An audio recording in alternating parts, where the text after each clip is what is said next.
3, 2, 1, Larry. Hello, everyone. Welcome to our Big Idea podcast. We've got a really good show planned for you today. We've got Chris Snellgrove of Reputation Sensei. Not only is the guy a gentleman, he really improves a real pain point for dealers. He finds a way to get these reputations enhanced, expanded, cleaned up if that's what it takes. And I'm not sure everybody's paying attention to the fact that before they ever come to meet you, they scope you out. They want to see who you are, what kind of dirt you have under your fingernails. So a guy like Chris is vital to what we do. And just so we have an official disclaimer, I've become really friendly with this guy. Not only do I respect him, but I like him. I had the pleasure of meeting him and his lovely wife in Las Vegas. So without further ado, if we can get his microphone working, Chris, why don't you tell everybody who you are, what you do, how you do it? Thank you, Larry. Can you hear me? Perfectly. Yes. Yep, now I can hear you. Hey, awesome. Not to cut you off, Mike, LinkedIn's not live yet, I'm getting a comment. Sorry about all that.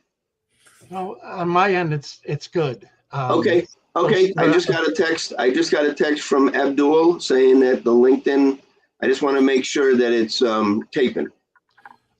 Before we begin, Chris, can you just rattle off a quick plug that phone number that we can have scrolling at the bottom? That's fine. That's my main number. If I try to look up my direct number now on my phone, I think I'm going to disconnect the audio. So that the phone number there is correct. Yeah. Exactly. I figured that. Let's go with it, man. But thank you, Larry, for that very kind introduction. And it's been a pleasure and honor knowing you and the rest of the guys. And thank you all for having me today.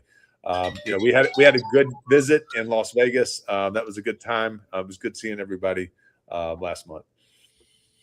So cool. Welcome to the show. Welcome back. I'm looking forward to hearing you and Mike kind of take some of this stuff and make it a little bit more in English so the average person can understand it, because it's blown up with marketing and AI, and the battlefield is all online and websites and showrooms and lots. It's like, yeah, they're there, but the battlefield, everything's happening online. So I'm excited to hear more, because the last time we got to know you and I didn't know much about your program, and as Mr. Larkin keeps on teaching me, it's amazing. It's amazing. I mean, AI makes me look 25 years younger and a lot healthier. And but I'll let you. Whoa, Chris, do you understand this? While you and me are trying to make a living, Gary's going on dating sites now that he looks younger and better. I don't know what the hell's going on here. What happened to the morality of the Big Idea podcast? Come on, I think the proper term there is catfishing. Okay. All right. But no, did you see my walkout video that I sent you, Larry, last night? I'm using Sora, the AI tool. I don't know if you saw it, but it was terrific. So, but anyway, Mike and I are really from the same. We were really studied under the same mentor years and years ago. Going back, 12 years ago now? David Sprague, was 15 now. Yeah, 15. And 16, so I'm going on my 16th year. Okay. Well, we met through David Sprague, who's an online marketing guru who was teaching many people how to market their services online. And he kind of coined the phrase years ago, reputation marketing, because everybody was doing reputation management, especially in the automotive business. And when we got into the space, it was very crowded. And we thought to ourselves, how do we stand out against this really competitive market of everyone doing reputation management? And the way that we stood out was is taking those reviews and transferring them and creating marketing assets out of them to really amplify the voices of the happy customers. And I think that really set us apart, because if you're going to take the time and energy to generate reviews, you should be using those reviews to communicate trust to shoppers to attract more people to your showroom. And that's what we're known for.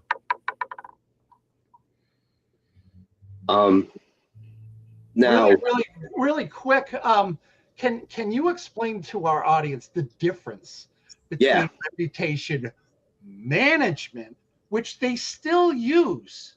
Sure. I mean, it's ingrained into their head, versus reputation marketing, which you just described. But what's the major difference? And there is one. I phrase it up this way: it's reactive versus proactive. I think that when you have the proper reputation marketing strategy, you're taking a proactive approach, and that proactive approach begins with the customer experience that your teams are delivering. The first thing that we ask a dealership when we engage them is, how would you rate your sales team's execution of customer experience delivery on a scale of 1 to 5, 5 being perfect? Then we ask the same question for service. And most often we're hearing between 3 and 4 on sales and between 2 and 3 on service. And so the question is, how much is that gap costing that store by not being closer to a 5? So I believe that every successful reputation marketing strategy should begin with your customer experience. What does it look like? How are you measuring it? What type of feedback loop do you have in place? And I will tell you, a lot of stores, even some that we do business with, will, we're reporting the news. I say, that's how I kind of term it, that we're providing the data on a monthly basis on, what the customer experience looks like on a encounter by encounter, service transaction by service transaction, sales transaction. We're providing that data back to the store. But, are they using that data and that feedback to get better? Are they coaching their people up? We give individual report cards for every single salesperson and service advisor. They have their own individual report cards that will highlight any areas of improvement. We give a complete AI sentiment analysis for the store, detailing all the common issues that are on internal feedback and external reviews, and then areas that the store is doing good. And we recommend having CX be a part of every single meeting. Take 10 or 15 minutes and talk about it, and coach it. And that's how you improve your customer experience and ultimately your CSI scores. And that, I think, is the key difference. Management is responding to the reviews, which, okay, anybody can do that. In fact, a lot of companies use a automated process to do that. We don't recommend that, turning any kind of automation on. We've seen bad things happen. There's companies out there that will respond to every review with an automated AI response. I don't recommend it. A human being touches every response that comes out of our company. Well, that would make perfect sense, because AI is not the end all. In that goofy thing that AI throws in on an email, you'll lose that customer immediately. They knew it. They see it. It's obvious when it's generated, and that's not personal. Right. And we do use AI to enhance, but not to AI. Well, it's good for enhancing, but not completely to respond.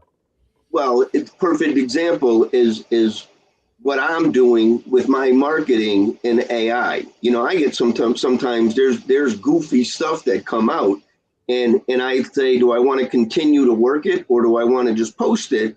But you got to make sure it's in content that people know, that you're not trying to scam them with using AI or taking things. It needs to still be personal, especially when it comes to a car and service, because they're already nervous and they're looking for trust. You can't give them a reason to not trust you. That's right. Hey, Chris, I got a question for you as far as response goes. Couple of numbers I'll throw at you. In the car industry, they've been said that those that don't respond, in other words, they're managing their reputation, in other words, asking for the reviews. But when those reviews come in, and especially on Google, they don't respond.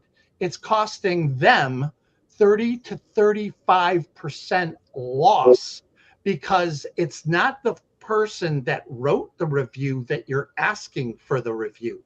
It's the thousands of other people that come across and want to check out how well is the market responding to this company. Those thousands of people When you don't respond, they go, yeah, they don't care. Mike, that's because they don't teach history in high school anymore, so they never heard of Ben Franklin, who said an ounce of prevention is worth a pound of cure. I love those quotes. Well, and that makes one point on that. I find it shocking to still find dealers, and I'm visiting one next week, that still are not responding at all to the positive or negatives. And I mean, I'm talking to actually a fairly decent sized group, and one of their stores is not responding, which is like, you know, every single person that went out of their way to write a positive review, you didn't even take the time to thank them. And then the people that left negative reviews, you're not getting return business there. I mean, they're not coming back to you. You insulted them.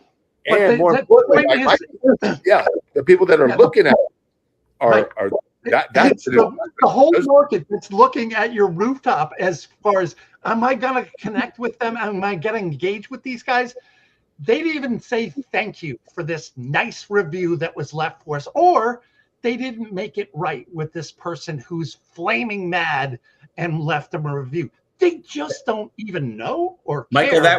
that would come under the category 35% revenue. Crazy. That would come under the category of reputation mismanaging. To not respond to a positive thing and say thank you so much, and more importantly, not to respond to a negative and say, boy, am I sorry we weren't able to satisfy your needs. Reach out to me personally. We'll do whatever we can to make you happy.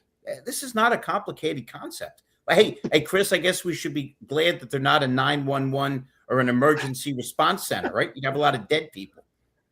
And when you're not responding to the reviews, you open up a whole new department in your dealership, and it's called sales prevention. Yeah. We don't ever want to feed that department, because sales prevention, we know plenty of organizations that have it, and they just figure out a way not to do business. Let's say a dealer reaches out to you. Give us a short view of as to what would happen. Hey, Chris, I need help. I don't like what I'm seeing on my reviews. What would you do? Give us because I found what you do to be really dramatically simple and effective, and necessary, and absolutely necessary. So we serve. We have two main services. One is Reputation Sensei Marketing. That's our core. It can go into any store. It can serve any store because it provides that continuous feedback loop. We completely integrate with their technology. So whenever you leave the dealership, within an hour, you're getting a survey sent to, or a review request sent to you. Our program is designed to help circumvent negative feedback. So if they're 1 through 4 stars, we're containing it. We're still Google compliant, anti-gating compliant for sure. But our system will circumvent about 90% of those people, because we want to use that 1 through 4 stars as an internal feedback mechanism to try to make that customer happy. That will immediately open up a ticket on our system and immediately alert the proper department, either sales or service, that you have an unhappy customer, in which point that appropriate manager can respond with an AI-generated response. The AI-generated responses are beautiful. They can modify it if needed, but a lot of times you can see what comes up, and then you can pick which one and make sure that you personalize it. So that's just the use of the AI. And my point is that every 1 through 4 star generates a ticket. That ticket can't be closed until that customer is communicated to, either by phone call, email, or SMS. And so that stays up in the bubble. It stays up in the queue or whatever. It's not going away until you finalize it. And this ensures that the customers are getting followed up on. Because let me tell you how most dealerships handle negative feedback. They get an email notification from their email provider, from their reputation provider, either Podium, Bird-Eye, Reputation.com, whoever. And then they got to decide, okay, who's going to handle this on the team, on the leadership team. They forward it to that person. They forward the email saying, hey, we need to deal with this customer, contact them. And then they're operating on pure hopium that it gets done. There's no follow-up system. So we've created a system that ensures follow-up, left a message, ensures the customer gets communicated to. And this platform is beautiful. It has the AI sentiment analysis, has report cards, it has marketing that pushes out to the positive experiences to the website, to social media. So it's amplifying it. That can go into any dealership. Then we have testimonial marketing, which is reserved for stores that are knocking it out of the park in terms of CX. If you're doing a good job with customer experience, we can deploy testimonial marketing in your store.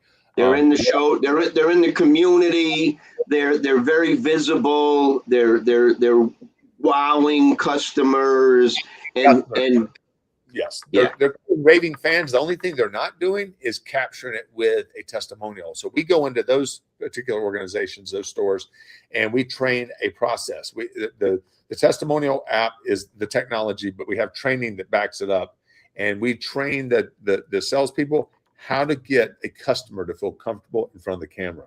And let me tell you, it is a methodology of a very specific methodology that we have worked on for many years, because most people are not comfortable or giving a testimonial.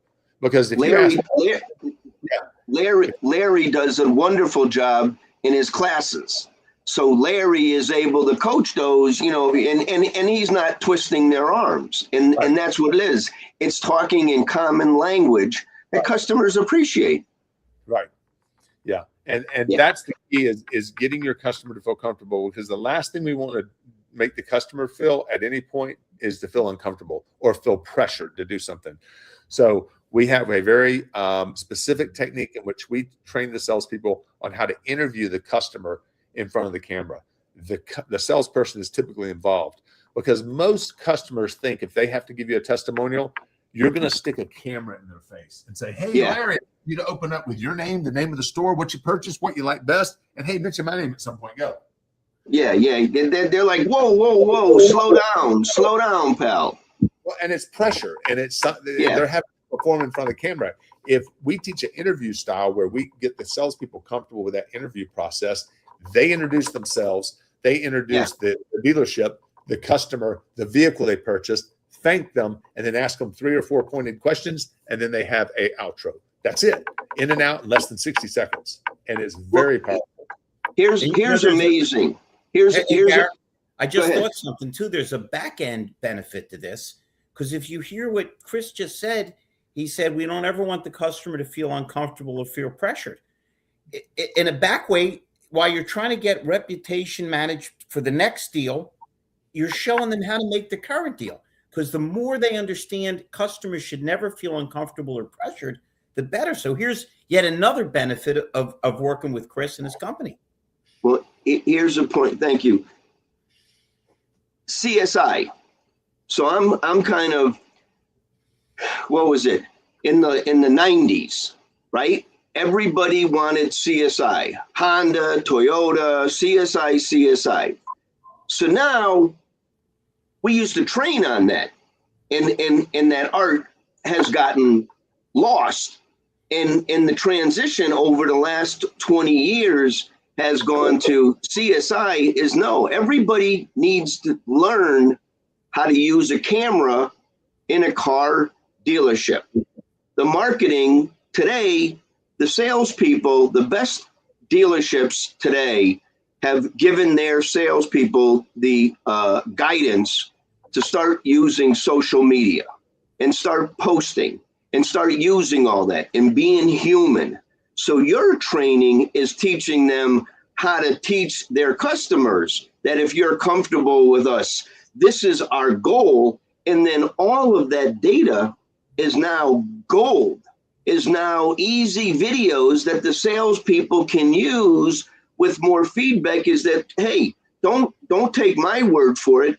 Go look at my last 20 deliveries. These customers, this is what they're saying about our dealership. So huge with the dealers that have built their brand and that they've taught everybody their brand, Mike Larkin, mission, vision, values. Now with Reputation Sensei, they go on steroids, because now all they're doing is everybody is pouring into the buckets the same thing. They're hearing from the same dealer group. Wow, this dealer group's doing it over here, and this salesperson's over there, and they see them all the time. And that's today's way of capturing the market. That's a great point, Gary. And you said something like, if the salespeople today are not marketing themselves on social media, do you really want them on your sales team? That's one question that we tell leadership. Make it part of the interview process. Hey, tell me what you're doing on social media locally to brand yourself. You're looking for those local influencers. I'm not talking about the Russ Flips Whips. We've been learning this all along. We've been learning who's the local people, and it's the community and the local brick and mortar. Yeah, it's the salesperson that has 10,000 followers locally. You want that person that's already working to brand themselves on social media in the local market. You want those people on your sales force. So I would ask every single salesperson that I'm interviewing, what are you doing to brand yourself on social media? And if they say, if they're not doing it, next. There's a guy, let's give a big shout out to my pal, John Cone, Joncone, New Country BMW. John is on Facebook. He posts his customers. He posts every day. He was doing it well before the kind of trend and the TikTok people jumped on board. And he's a wonderful salesperson. He's been selling repeat BMWs to customers.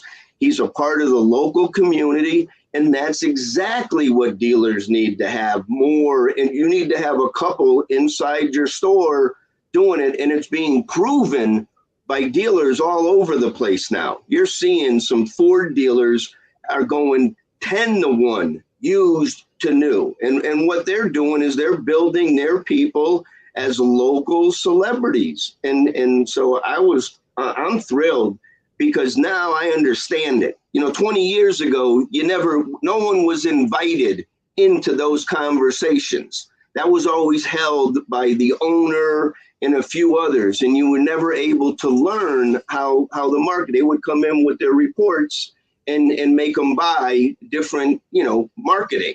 But you organic now, dealers can build their own organic leads in their own ways, just using video and YouTube. So much easier today. And the salespeople that are doing this or putting out the content, guess what? They're driving their own traffic to the store. We recently installed 2 Honda stores up in Jersey, and in one, there's a young fella, 27 years old. He was doing testimonials before we got there, and I was very impressed because he sells 40 cars a month, and 12 to 15 of those come from his own traffic, his TikTok account. He has, I think, 170,000 followers on TikTok, and all he does, he posts really different types of videos, all dealership based.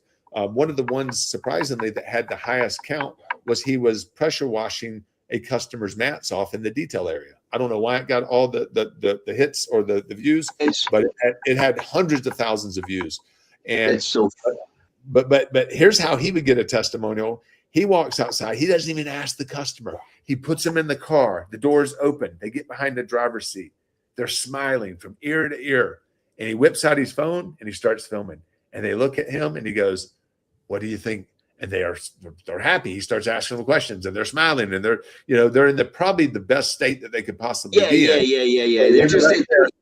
And then they shut the door. They roll the window down. He asks a few more questions and then he films them driving off. And that's his TikTok.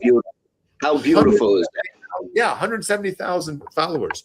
And this kid was driving forklifts 2 years ago, and he'll make close to $300,000 selling Hondas in Jersey City at Metro Honda. Yeah, the kid's that's awesome.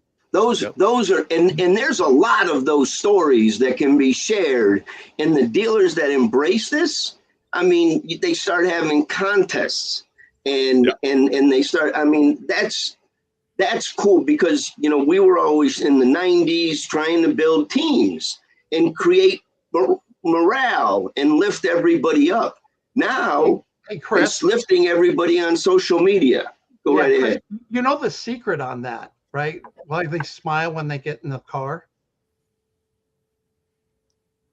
Because they're happy? No. That new car smell makes everybody smile. For sure. It's the ether. Yeah, it's getting into their lungs. It's like, wow. It's better Chris, than laughing gas. we try to keep these podcasts a little shorter so we'll get more views. I know a few dealers that have used his program. The results are remarkable. He's an easy guy to get a hold of. He does straight up good business. Do you have any last thoughts, Chris or Mike or Gary? Because I recommend you highly to everybody. Thank you. I mean, my parting advice for any dealer is figure out a way that you get your customer experience, your customer stories inside your customers' social feeds. The easiest and most effective way to do this is with testimonials. You get your team to shoot a testimonial and get them to share it with the customer. Our app makes it easy, but you don't have to use our app. Our app makes it easy to get that inside the social feed. But you don't have to use that. You can get that testimonial inside your customer's social feed, and when you do, that's where referrals come from. I've been learning for the last 5 years of all this, and now connecting the dots is so true. Is that with knowledgeable people, you can now take leads and you can watch it go all the way through. There's not a lot more. It used to be guessing. Now it's not an exact presence, but we now know that videos and blogs and articles about that create visibility. Google's teaching all of us how they work and teaching. I got LinkedIn now teaching me about algorithms, telling me when I should post. And so you want visibility? It's right in your own hands. You take the phone, and I was uncomfortable with it. Mike kept on nudging me. Now he can't get me and Tucker off. Stop posting, Gary. And so Tucker, it's a kick in the pants. So it's amazing how when you follow the methodologies, how it works. And it just doesn't happen overnight. You got to work it, and it takes a few months and to get your Google ratings and your stuff. But boy, is it cool when you start seeing your leads showing up in reviews and visibility and people watching, and the dealer starts percolating. The service department gets busy. The phones start ringing. It's a welcoming place. So I love it, and I'm glad that I finally got some clarity on what you do. And it's the future. So with Larry as your friend and praising you, it's a pretty good referral. So thank you for coming on, and enjoy the weekend, Mike. Good seeing you. Yeah, Larry. Thanks for all you do. Thank you, gentlemen. Chris, just really quick, you're a rare breed. I'm at the top of the funnel. You're at the top of the funnel, in the middle of the funnel. And, dealers ask me, hey, I got to put another body on this. I'm like, no, I don't need to convince your people anything, but you do. And that's why you're different is you're doing at the top of the funnel, getting them in. But when they get in, you're training them while they're in the funnel. So you're insane. Congratulations on that. 100%. Thank you. Thank you. Everybody stay healthy, and thank you so much for tuning in. And as we say, Reputation Sensei, have a sensational weekend. Take it easy.